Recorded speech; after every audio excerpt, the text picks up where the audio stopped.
c'est un peu n'importe quoi ça. Ils ne finançaient pas le monde, ils achetaient juste des baskets à des Vietnamiens. Faut arrêter le délire. C'était pas du. Même, en fait, même si c'était fait pour réduire la dette, ces tarifs, ce n'est pas une bonne solution. On va regarder le cours du corn. D'après Mathieu, c'est un point très important pour comprendre la politique de Trump. On ne comprend pas, Mathieu. Mathieu est en roue libre. Pourquoi 99% échouent en bourse? C'est l'occasion d'aller voir la vidéo de grand angle sur la transformation qu'est en train de faire le gouvernement américain. Ça m'amuse pas mal. Comme Mikhail Gorbatchev a dissous de fait l'URSS en 1989 car ça ne marchait plus, mercredi soir 2 avril 2025, Donald Trump a annoncé la dissolution de l'Empire américain pour refaire de l'Amérique une nation puissante. C'est déjà le fait de partir du principe que voilà, les États-Unis étaient dans la même situation ou d'effondrement que l'URSS avant, au moment de l'effondrement, et que donc voilà, il fallait absolument le dissoudre parce que sinon ça marchait pas du tout, c'était une catastrophe, c'était le pays, donc c'est pas une nation puissante, c'était un pays, je suppose, faible, donc c'est un pays faible, et là il faut le transformer en nation puissante. Voilà, donc c'est ça ce qui se passe, c'est-à-dire, non, économiquement c'était nul, c'est le marché américain, ah oui, c'est vrai qu'avant l'élection de Trump, le marché américain était au plus bas, les entreprises américaines étaient nulles, tout était nul, le PIB par habitant était un des plus bas au monde, c'était voilà, entre le Burkina Faso et le Nigeria à peu près en termes de richesse par habitant, et voilà, donc c'était nul. Et là, il est obligé de dissoudre pour essayer de sauver ce qui reste, quoi. Et les quelques copecs qui restent. C'est à peu près ça le constat de base, qui n'a déjà aucun sens. Mais bref, peut-être que ça va être justifié très bien après. Hein. Mais ce qui est génial, c'est que la fin de l'Empire américain se fait en construisant la paix dans le monde, alors qu'avec Joe Biden, on n'est pas passé très loin de la catastrophe. Voilà. Donc là, en gros, oui, il est en train de ruiner l'économie américaine, mais au moins, avec Israël, il est gentil, alors que Trump, non, ça n'a aucun sens en fait. Enfin déjà, est-ce que Trump est particulièrement pacifiste? Non, il est en train d'insulter tous les pays du monde, il fait une guerre commerciale avec la Chine, il n'est pas du tout... c'est pas vraiment dans le calme qui fait cet effondrement. Et d'ailleurs, on le voit bien avec les marchés européens et asiatiques actuellement. Je veux dire, c'est l'économie mondiale qui est en train de s'effondrer, plus que tout autant que l'économie américaine. Mais enfin même, surtout le fait de dire oui, ça se fait... Ça n'a aucun sens. Et donc, qu'est-ce qu'il met comme négociation sur la paix en Ukraine? Voilà, c'est une sorte de pacifisme, très bien, mais enfin pour l'instant, la guerre en Ukraine n'est pas du tout arrêtée. Ça n'a pas grand-chose à voir avec le truc. Et l'argument n'a aucun sens, quoi. Fait en construisant la paix dans le monde, alors qu'avec Joe Biden, on n'est pas passé très loin de la catastrophe. Bon, ensuite, nous allons... Voilà, donc, non, mais ils se plaignent de Joe Biden qui donne des armes à Israël. Il a fourni des armes à Israël sans obtenir la moindre contrepartie politique. C'est-à-dire, niveau pro-israélien, moi je suis pas engagé dans le conflit israélo-palestinien, mais niveau pro-israélien, il n'y a pas plus pro-israélien que Trump. Trump veut donner des armes à Israël, il veut raser Gaza et construire des hôtels à la place. Donc niveau... même le reproche fait à Biden n'a aucun sens. En fait, sur l'Ukraine, ça aurait du sens, mais alors sur l'Israël, c'est complètement factice, quoi. Revenons-en à Trump. Toute cette histoire de droits de douane tient en 8 tableaux très simples à comprendre, même s'il va falloir un peu expliquer. Une liste de pays d'un côté avec 2 colonnes de l'autre. Celle de gauche qui s'intitule droits de douane facturés aux USA et une colonne de droite qui précise les nouveaux droits de douane appliqués aux importations étrangères par pays. Or, déjà à ce stade, beaucoup d'observateurs économiques se demandent à quelle réalité correspondent ces chiffres, car factuellement, ils ne correspondent pas aux droits de douane moyens appliqués par chaque pays nommé envers les USA. En réalité, la colonne de gauche correspond par contre tout à fait au pourcentage de déficit commercial des USA par rapport à la balance commerciale entre les deux pays. Prenons l'exemple de la Chine, la première... Mais c'est là où il passe un peu vite, c'est que, donc effectivement, c'est comme ça que ça a été calculé. En fait, les mecs ont juste pris le déficit commercial, ont fait une espèce de division, et hop, ils ont conclu des nouveaux droits de douane. Mais donc, en fait, cette histoire de tarif imposé aux États-Unis, c'est juste de la pure désinformation, c'est juste un pur mensonge. Mais c'est ça qui doit servir de base pour négocier maintenant. Ce qui est impossible. Parce que typiquement, vous avez des pays comme le Vietnam, les mecs disent soi-disant qu'ils ont 90% de droits de douane. Et en fait, ce qui se passe, c'est qu'il y a un déficit commercial entre le Vietnam et les États-Unis. Pourquoi? Parce que les Vietnamiens ne peuvent pas acheter grand-chose produit aux États-Unis. C'est-à-dire, ce qu'ils font aux États-Unis, c'est, je sais pas, des voitures, des avions et des F-35. Et je veux dire, un Vietnamien de base qui gagne $5 000 par an va pas pouvoir acheter grand-chose produit aux USA. C'est facile pour des Vietnamiens de faire des trucs pour des Américains parce qu'ils font des chaussures dans des entrepôts payés $2,50 par jour. Et donc voilà, c'est facile de les vendre. Et l'inverse est complètement faux. Donc en fait, voilà, c'est important de rappeler que déjà, c'est de la désinformation de bas étage, ça. Mais deux, le point de départ pour négocier est impossible. On ne pourra jamais résoudre le déficit commercial entre le Vietnam et les États-Unis, à moins que les États-Unis arrivent au même niveau de pauvreté que les Vietnamiens. Ce qui pourrait arriver un sur l'autre. Hein. Mais pour l'instant, on en est assez loin, quoi. Prenons l'exemple de la Chine, la première ligne du tableau. Les USA importent 438 milliards et c'est exportent vrai. pour 143 milliards, ce qui vous fait un déficit de 295 milliards. Or, 295 divisé par 438, ça fait 67%. Et voilà, C'est tout. c'est tout. Donc pour faire ces tableaux, ça a dû prendre 2 heures à un gars de son équipe. C'était pourtant simple. Et oui, ces calculs ne comprennent que la balance des biens physiques et omettent volontairement ce que l'on appelle la balance des services, qui regroupe, pour faire simple, presque tous les services numériques des GAFAM. Pourquoi ? Car lorsque l'on prend en compte les services, les USA sont C'est la raison pour le nettement coup, moins parce qu'en gros, déficitaires. toute la rhétorique de Trump est très mytho, enfin, c'est plus ou moins n'importe quoi, du début à la fin. Ils ont quand même un déficit commercial, quoi qu'il en soit, avec beaucoup de pays, mais voilà, tous les chiffres sont faux, Dans le commerce mondial. tout est bullshit. En même et temps, voilà, hein. si la France, par exemple, veut mettre des droits de douane sur les services Google ou Netflix, Ça, il a raison. Donc là, il parle de, effectivement, le fait que pour beaucoup de pays européens, c'est extrêmement compliqué de mettre des tarifs sur les GAFAM, parce qu'il n'y a pas d'alternative, ça on l'avait vu. On parle de chiffres, tu bégayes. Non, mais en fait, tout n'est pas faux, mais ça, c'est pas du tout un argument, le fait de dire que l'Europe. apparaître en Europe. Et non, je ne me collerai pas à un LLM. Enfin, je passe sur ça parce que, en fait, c'est pas un argument en faveur de Trump particulièrement, c'est juste le fait de dire, oui, factuellement, l'Europe aura du mal à taxer les GAFAM, mais c'est pas pour autant que ce que fait Trump est intelligent, quoi. Au contraire, ça montre bien que ce que fait Trump est, je dirais, malhonnête, parce que il sait bien que, en fait, le vrai déficit commercial qu'il y a entre l'Europe et les États-Unis est de 0. Et donc, mais si, enfin, factuellement, l'Europe peut quand même emmerder un peu les GAFAM, enfin, ils peuvent supprimer carrément les GAFAM, mais je veux dire, c'est perdant-perdant, quoi. C'est perdant-perdant. D'un côté, les Européens pourront plus exporter aux États-Unis, de l'autre, les Américains pourront plus. Enfin, il n'y a pas de gain et ça n'a pas vraiment d'intérêt, quoi. 67 divisé par 2, ça fait 34%. Et voilà, C'est compliqué aussi. Hein, un copier-coller vers le bas et c'est plié. La seule exception à cette formule, ce sont les pays avec lesquels les USA sont en excédent commercial. Là, c'est Mais ça, c'est vrai. Mais en fait, ce qui ne souligne pas du tout et ce qui est le cœur du problème, c'est que Trump, de la manière dont Trump a présenté le truc, il dit voilà, il faut que le déficit commercial revienne à 0. Ce qui est impossible pour la plupart des pays, quoi. Enfin, en fait, voilà, c'est qu'il confond déficit commercial, qui n'est pas dû forcément aux pays eux-mêmes, qui parfois est juste à un pays pauvre.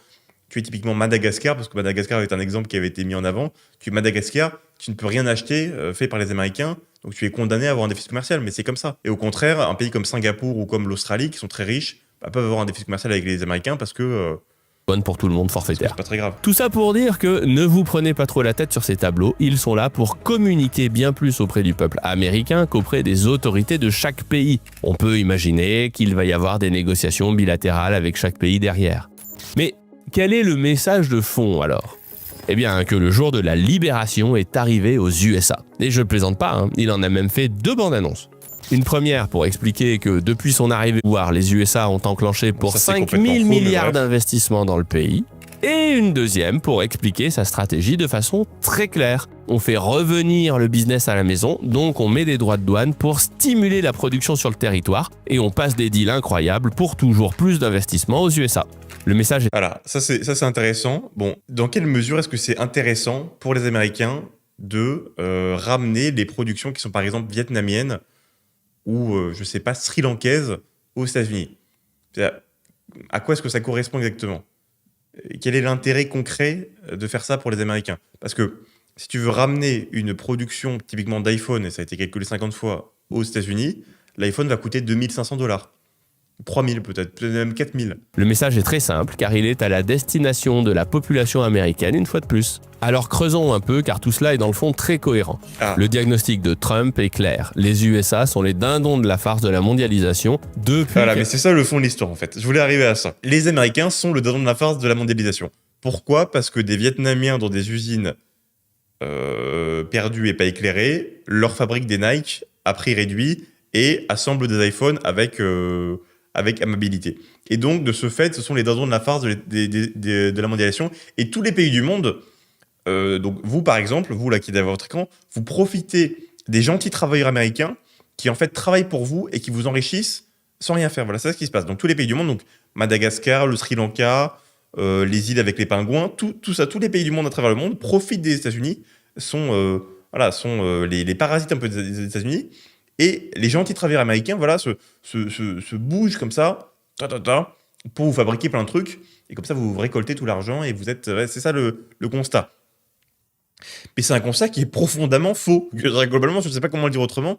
Les États-Unis sont le pays le plus riche du monde de loin, le pays avec le PIB par habitant, le grand pays avec le PIB par habitant le plus élevé de loin. Et typiquement, j'ai vu la stat hier, l'État le plus pauvre américain, c'est-à-dire l'État aux États-Unis qui est le PIB par habitant le plus bas de loin, c'est un État vraiment l'équivalent du Limousin en France, ou je sais pas quelle est la région la plus pauvre, mais bref, vous avez l'idée, est plus riche que la France, enfin que quasiment n'importe quel pays européen, que la France, que l'Allemagne, que tout ça. Et alors, le niveau de vie aux États-Unis est très élevé.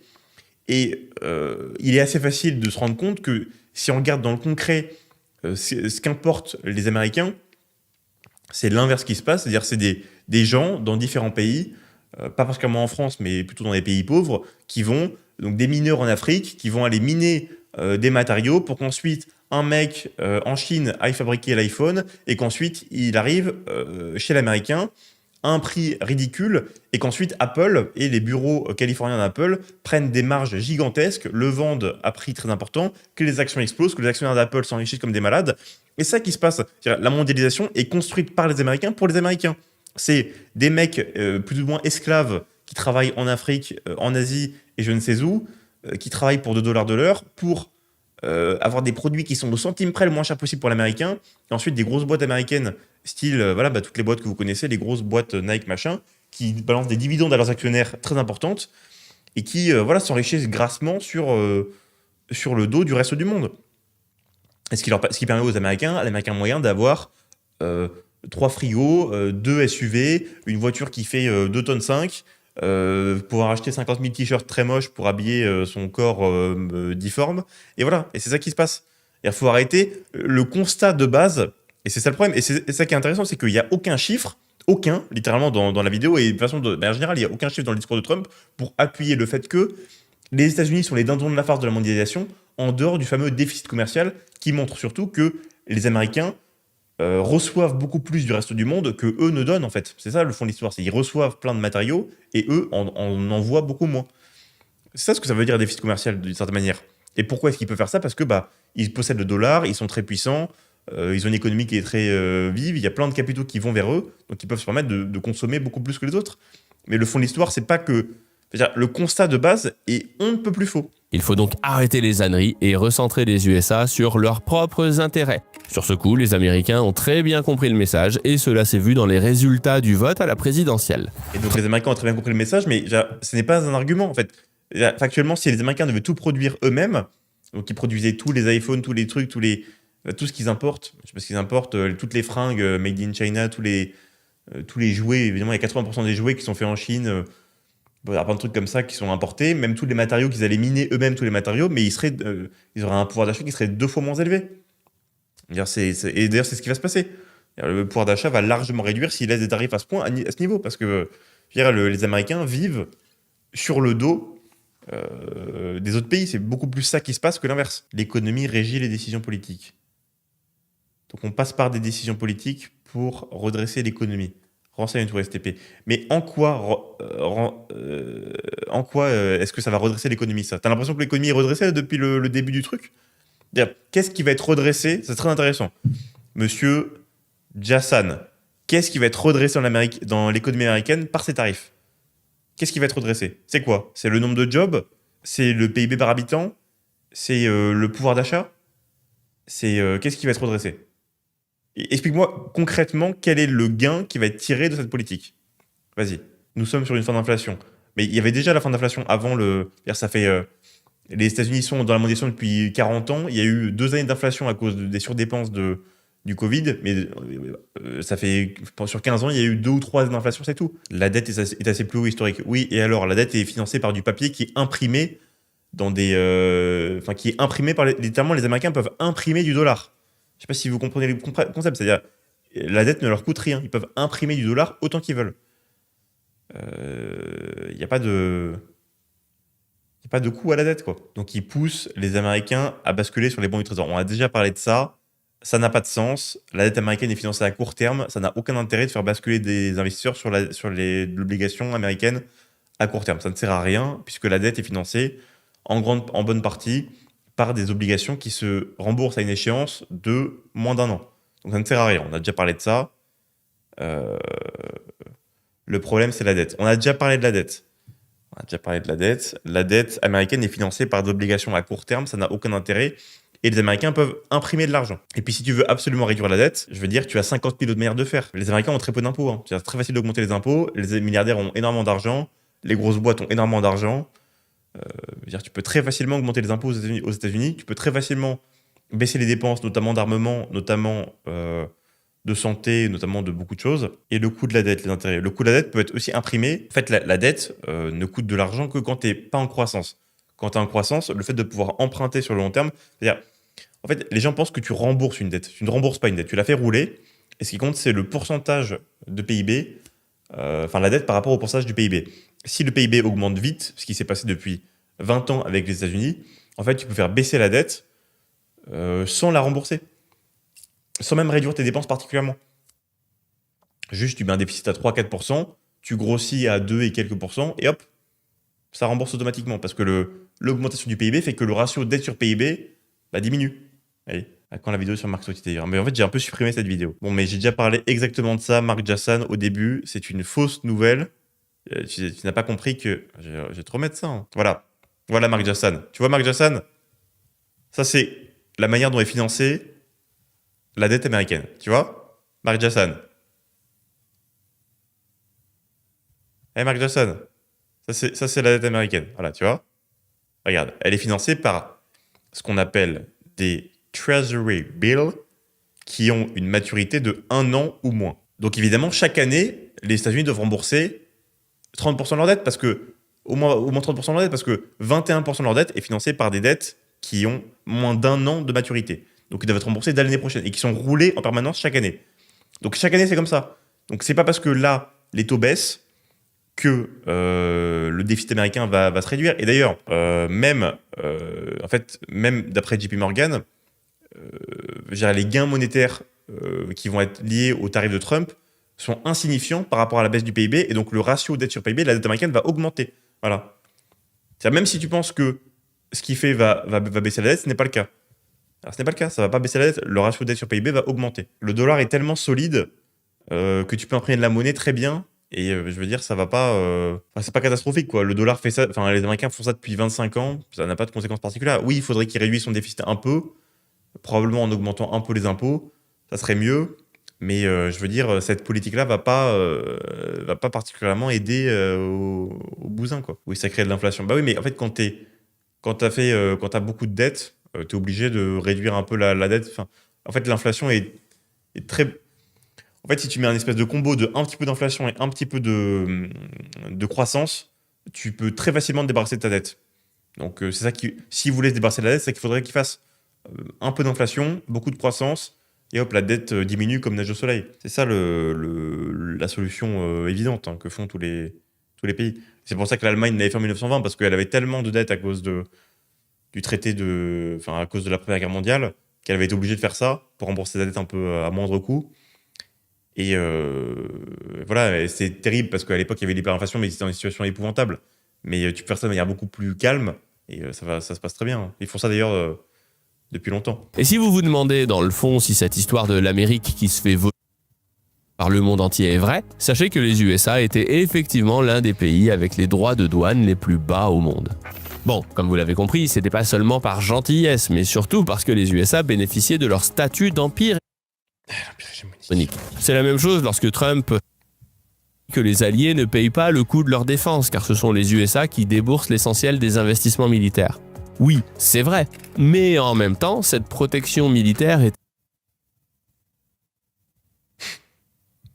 clairement vendue du côté du dollar, car tout le monde utilisait le dollar en contrepartie de cette défense, ce qui conférait un immense avantage aux USA qui ont pu monétiser leur déficit. Donc bon, c'est pour ça que je dis que ce revirement de politique douanière signifie surtout qu'ils renoncent à leur statut d'empire, car faire de sa monnaie une monnaie internationale... Ouais, ça, là, c'est intéressant parce qu'il dit l'inverse de ce que dit Trump. C'est-à-dire Trump n'a jamais dit qu'il voulait enlever la position de réserve de valeur du dollar à l'international. Il n'a jamais dit ça. Au contraire, il a dit que si les États-Unis faisaient ça, c'était la ruine assurée pour eux. Ce qui pour le coup se défend, en tout cas, le privilège du dollar américain est très intéressant et mieux vaut le garder. Mais là, Grand Tank pense que Trump est en train de faire l'inverse de ce qu'il fait et ce qu'il a déclaré faire. You are a bad person and you are racist. Car oui, les USA s'en vont. Ils renoncent à une bonne partie de cette fameuse capacité d'influence à travers le monde. Et lorsque je lis des phrases toutes faites du style « Les USA de Trump ne connaissent que la force », je me dis surtout que ce que l'on appelle soft power pourrait bien être ce qui s'approche le plus d'une corruption à grande échelle. Je m'explique. Dès lors que Trump colle des droits de douane qui correspondent à la moitié du déficit commercial avec tous les pays du monde, cela signifie qu'ils veulent des balances commerciales équilibrées. Dit autrement, ils ne veulent plus financer le monde car les USA renoncent à être le gendarme du monde. C'est un peu n'importe quoi ça. Ils ne finançaient pas le monde, ils achetaient juste des baskets à des Vietnamiens. Il faut arrêter le délire. C'était pas du. Même si c'était fait pour réduire la dette, ces tarifs, ce n'est pas une bonne solution. C'est-à-dire ça va mettre les économies en récession. Qui dit récession dit moins de rentrée d'argent avec les impôts, plus de dépenses avec les dépenses financières. Et donc ça augmente la dette. Ça ne la réduit pas. En plus, avec l'effet du PIB, c'est dramatique. Et ça, ne serait-ce que ce matin, JP Morgan a fait une analyse là-dessus en disant si c'est fait pour réduire la dette, c'est une catastrophe. Non seulement ça, mais en plus, l'argent qui va être récupéré par les tarifs va être redépensé immédiatement en réduction d'impôts pour les très riches. Donc non, ça ne va pas réduire la dette le moins du monde. Et ça va augmenter la dette. Si, c'est une bonne chose pour la dette. Ah bon, en quoi est-ce que ça va rembourser la dette? Mais tu veux que je mette quoi comme passage? Mais ça, c'est le truc sur la corruption. En fait, genre, la fameuse corruption de l'USAID, ça n'a aucun intérêt en fait. Ce passage-là, c'est oui, ils sont corrompus, les USAID. Ils sont corrompus, ils payent des trucs en Afrique alors que les Africains, c'est pas des humains, c'est des animaux, il faut les laisser mourir. C'est de la corruption. Enfin, c'est juste ça, le concept de l'USAID ban, c'est juste ça, c'est de l'aide humanitaire. Ils l'arrêtent parce que c'est des Africains, ils considèrent que c'est des animaux. Voilà, écoute, ça, il n'y a rien de. Il n'y a pas d'analyse politique. Que ce soit au Salvador contre Trump égale monsieur. Non, mais si tu trouves que c'est formidable ce qu'il est en train de faire, bravo. Mais qu'est-ce que tu veux que je te dise? Ça, c'est le cas des ONG. Et nous verrons un peu plus tard que Trump cherche également à refondre toutes les pratiques d'optimisation fiscale. Mais c'est encore un peu tôt dans notre raisonnement. Prenons un peu de temps pour expliquer en quoi Trump veut faire revenir l'imposition sur la valeur ajoutée des produits vendus aux USA dans la poche des Américains, avec un cas tout simple, celui des couteaux Lyell. Je vais payer mes impôts aux États-Unis au lieu de les payer en France. Et M. Trump sera arrivé à ce qu'il a voulu, c'est que l'économie, une partie de mes résultats, soit américaine plutôt que français. Déjà, partons de la situation initiale avant les droits de douane. Admettons que je vende un couteau Lyell à 100$ pour un coût de production de 50$ et donc un impôt sur les sociétés en France de 25%. T'as bien improncé cet exemple, mais bon, on va le mettre en 12,5$. Nous notons donc droit de douane plus impôt sur les sociétés, 0 plus 12,5$, ce qui me fait 37,5$ de marge. Maintenant, Trump sort ses gros panneaux un mercredi soir et paf, je me retrouve avec 20% de droits de douane à payer. En l'état actuel, donc sans faire de filiale d'importation, mon couteau sera frappé de 20$ de frais de douane puisque sa valeur d'importation est de 100$. Je vais donc payer 20$ de frais de douane et 10$ d'impôt sur les sociétés. Car je vais pouvoir déduire les 20$ de frais de douane. C'est trop compliqué. Ça, je pense que le chat va pas réussir à survivre à cet exemple comptabilité. En gros, ce qui explique, c'est que effectivement, si tu mets des droits de douane, il va falloir que les coûts de transfert soient plus proches du prix du coût de revient. Le problème étant que l'exemple des couteaux Lyell est assez spécifique parce que en fait, c'est une entreprise qui n'a pas de fournisseur. Ils s'auto-fournissent. Mais le gros problème des droits de douane, c'est que la plupart des entreprises qui vont importer des choses fournies, elles vont pas s'importer elles-mêmes des choses. Elles vont importer auprès d'une entreprise qui est étrangère. Et l'entreprise étrangère va pas pouvoir particulièrement baisser ses prix sous prétexte qu'il y a des tarifs. Donc, en fait, ça va rendre tout ce système impossible parce que si c'est une autre entreprise, ça ne marche plus. Et même dans le cas des grandes entreprises américaines, en fait, les grosses boîtes avaient déjà des filiales d'importation de partout, avec notamment l'Irlande, des paradis fiscaux, des ceci, des cela. Si tu voulais empêcher ça, l'option la plus efficace, c'est juste de mettre des nouvelles règles fiscales aux États-Unis. Parce que notamment, en empêchant les paradis fiscaux et en empêchant l'optimisation fiscale trop forte. Mais en fait, il ne fait pas du tout ça, c'est pas du tout son objectif. Parce que sinon, il aurait fait un deal avec l'Irlande en disant écoute, l'Irlande, tu vas arrêter de nous casser les couilles avec tes impôts qui reviennent et qui machin, ça suffit. Et il aurait fait une règle fiscale et pas une règle de tarif à travers tout le monde. Il faut pas. Là, c'est de la surinterprétation qui est. En fait, s'il avait voulu taper les paradis fiscaux, il aurait tapé les îles Caïmans, l'Irlande, le truc, pas la France. La France n'est pas un paradis fiscal. Je veux dire, ça n'a pas de. Ça n'a pas beaucoup de substance. En fait, oui, là, l'exemple est vrai, mais en fait, l'exemple est tellement spécifique que. Et puis en fait, il est spécifique et il marche aussi dans l'autre sens. En bref. La fiscalité, c'est assez compliqué. Mais c'est probablement pas pour ça qu'il a fait ça. GA explique que Trump veut réduire les déficits commerciaux. Mais en fait, qu'est-ce que c'est un déficit commercial? On va revenir à la base. Déficit commercial, ça veut dire que tu achètes à des pays plus que ce que toi, tu leur envoies comme marchandise. Qu'est-ce que ça veut dire concrètement? Ça veut dire qu'en gros, ce qui se passe, c'est que depuis 40 ans, depuis que enfin, depuis même plutôt 25 ans, 30 ans, depuis que la Chine est rentrée dans l'OMC, des entreprises américaines, à la place d'avoir des ouvriers américains, vont mettre dans des usines en Chine, usines qui vont être alimentées par des Chinois, comme le nom l'indique, et les Chinois vont faire des produits pour des Américains à des coûts très très bas. Ensuite, ces usines en Chine vont envoyer leurs produits aux États-Unis avec des coûts toujours très très bas, et les Américains, les boîtes américaines qui sont là-bas, notamment Apple, qui est un exemple assez classique, va se prendre une marge énorme sur l'opération. Parce que là où avant ils le faisaient aux États-Unis et ça coûtait, je sais pas, 800 balles de faire, enfin, allez, non, on va prendre des voitures plutôt. Là où les voitures, avant ils les faisaient aux États-Unis, ça coûtait très cher de faire la voiture, là ils peuvent la faire au Mexique et la faire pour beaucoup moins cher et se prendre une marge beaucoup plus importante et payer, entre autres, des mecs pour faire du marketing aux États-Unis, pour le coup, des mecs pour faire de la stratégie, des mecs pour faire du design, plein d'autres jobs qui sont liés à cette mondialisation, qui sont mieux payés et qui vont avoir une valeur ajoutée plus forte et qui ne peuvent pas être faits aussi facilement par des Chinois ou par des Mexicains. Donc c'est ça qui se passe, il y a une distribution mondiale du travail et en gros, les fonctions très rémunératrices vont être aux États-Unis, le design, le marketing, la technologie, les sites, les machins, voilà, la Silicon Valley, tous les trucs un peu compliqués, le design. Et souvent, les tâches un peu manuelles qui sont moins rémunératrices vont être faites au Vietnam, en Chine, au Mexique, etc. Les tâches vont être dispersées à travers le monde, mais le pouvoir d'achat à travers le monde est très inégal. Et les Mexicains vont très difficilement pouvoir acheter ce que produisent les Américains. Ils vont juste pouvoir, eux, leur vendre des trucs. Mais eux, ils n'ont pas de capitaux. Ils n'ont pas d'argent. Le Mexicain, il est payé 2 copecs, il n'a pas d'argent, il ne peut pas acheter grand-chose. Il veut juste acheter des choses produites localement et pas très cher. L'Américain, au contraire, il va très facilement pouvoir payer le Mexicain pour lui faire des choses à sa place. Vous voyez, c'est pour prendre un exemple un peu basique. Si vous avez une femme de ménage, vous serez en fort déficit commercial avec votre femme de ménage. Votre femme de ménage, elle va, vous allez lui donner plein d'argent et elle va rien vous acheter.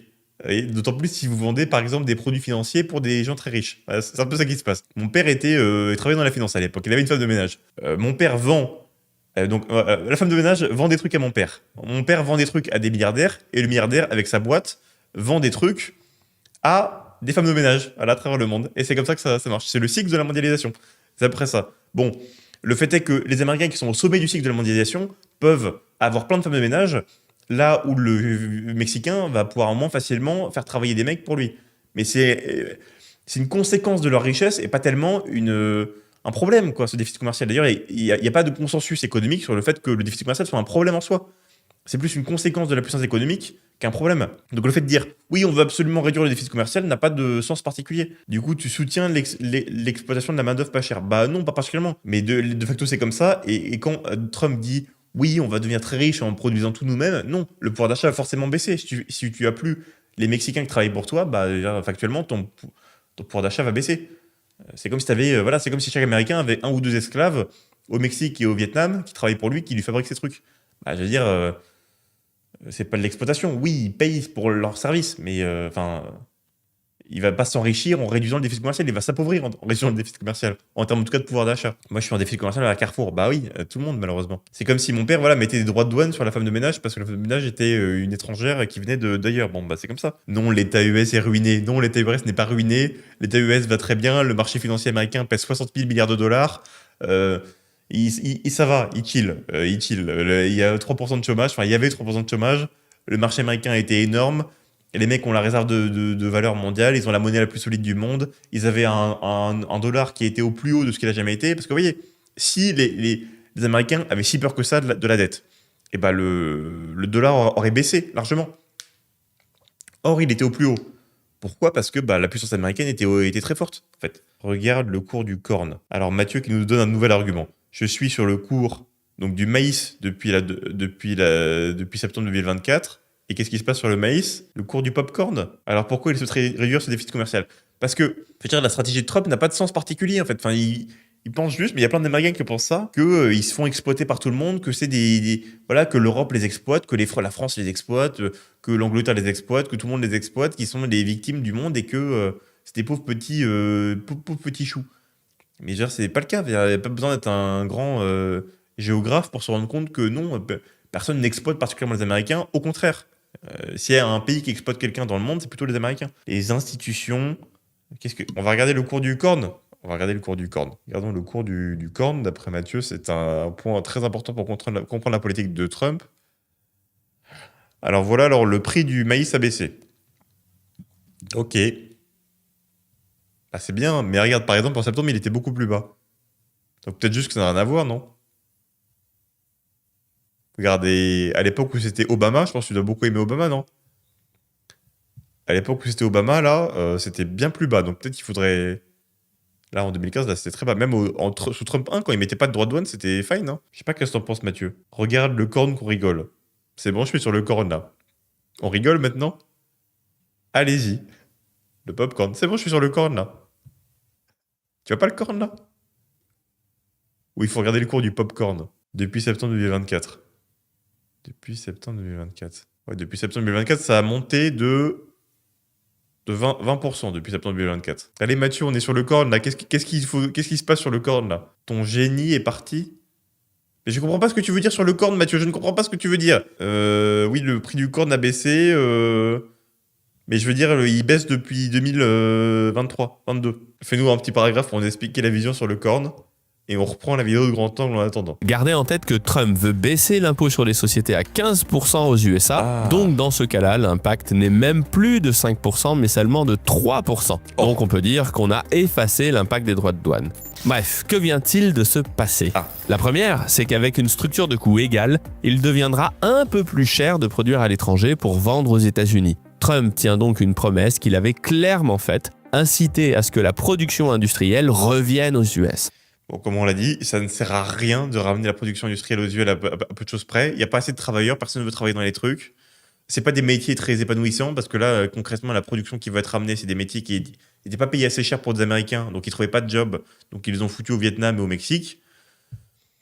Factuellement, ça va coûter des dizaines de milliards d'euros à la plupart des boîtes, et donc les boîtes vont repasser les coûts sur les consommateurs. En plus de ça, ça omet tous les effets délétères des tarifs qui vont faire exploser les coûts de à peu près tout. Et puis, tout ce qui est produit à l'extérieur des US, tu le ramènes aux US, le prix va augmenter très largement parce que les travailleurs américains coûtent beaucoup plus cher, quoi. Ah, Mathieu. Mais Mathieu, explique-nous. Enfin, non, mais tu dis juste des insultes, là. Explique-nous ta théorie sur le corn. J'ai ouvert le graphique du corn juste pour toi. Tu ne m'as pas expliqué en quoi le corn justifiait la politique de tarif de Trump. On ne comprend pas, Mathieu. Mathieu est en roue libre. Hein. Pourquoi 99% échouent en bourse? Ouais, je pense que c'est à cause de ça, ouais. Non, je banne pas. Je suis content d'avoir des gens qui sont pro-Trump, comme ça fait deux. Comme je viens de vous le montrer, si vous êtes une entreprise dans un pays avec une fiscalité à peu près similaire à celle des US, et que vous vous réorganisez un minimum, l'impact sera très faible. Non, pas du tout, mais c'est là où le truc, c'est qu'en fait, il part du principe que toutes les boîtes n'ont pas de fournisseurs, en fait. Enfin, c'est ça qui n'a aucun sens, c'est qu'il part du principe que les boîtes font tout de A à Z. Et que donc elles ont des coûts de transfert qui sont parfaitement fluides. Mais ce qui n'est pas le cas. La plupart des boîtes ont des fournisseurs. En fait, l'exemple des couteaux de la Guillaume est complètement con pour ça, parce que c'est des mecs, ils font juste des couteaux, on va supposer qu'ils produisent tout eux-mêmes. En France, c'est une entreprise qui fait un peu tout. Je sais pas, peut-être un peu N6, ça doit être un peu pareil. On va dire qu'ils n'ont pas de fournisseurs ou qui tout est fait. Mais pour une boîte qui fait des voitures et qui a 50 000 pièces, c'est insurmontable en fait. C'est nécessaire pour que les prix ne s'envolent pas pour le consommateur américain. Dans ce cas, cette politique de droits de douane viendra simplement, si je puis dire, réintégrer aux US l'imposition de la valeur ajoutée vendue aux US. Bon, voilà, son idée, c'est qu'en gros, c'est toute la faute du déficit.